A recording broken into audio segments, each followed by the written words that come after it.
Această melodie este dedicată în memoria Claudiei Stan, din partea prietenilor.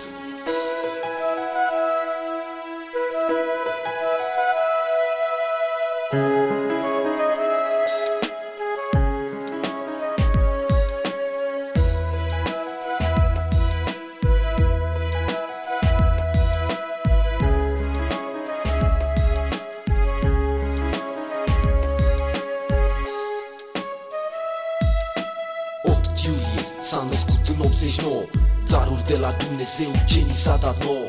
Toți erau fericiți, însă ea plângea. I s-a dat un nume scump, Claudia. Anii repede au trecut și mare s-a făcut. La școala cu numărul 4, clasa 1 a trecut. Emoții, bucurii, greutăți au venit. Un nou colectiv cu care s-a împrietenit. A trecut și generala liceului PTE. Au urmat alți prieteni care o îndrăgeau, s-au adunat. Claudia creștea în frumusețe și înțelepciune. Nici acum nu pot să conștientizez faptul că nu mai e. De ce?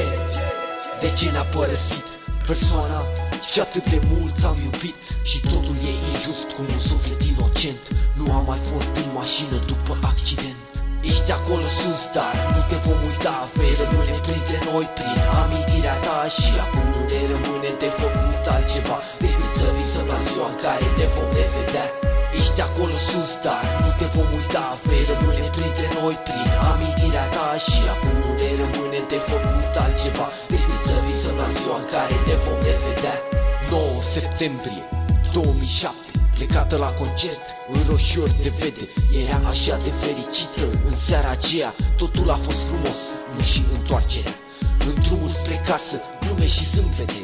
Clepsidra s-a întors, se numărau secundele. Clipele în care mai eram împreună. Și totul s-a desprins ca frunzele într-o toamnă. Nu mai era printre noi trupește, dar în suflete locuiește etern. Căci mereu te vom iubi. A plecat cu zâmbetul pe buze. N-a mai rămas decât o poză pe o marmură rece. Dar am speranța că într-o zi ne vom revedea. Și bucuria că am cunoscut-o pe Claudia. Și întotdeauna când voi fi întrebat cum a murit, eu am să răspund spunând cum a trăit.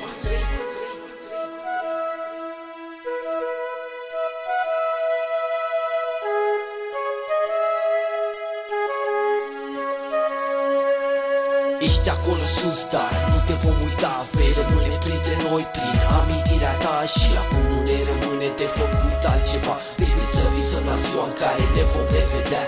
Ești acolo sus, dar nu te vom uita. Vei rămâne printre noi prin amintirea ta. Și acum nu ne rămâne de făcut altceva decât să visăm la ziua în care ne vom revedea.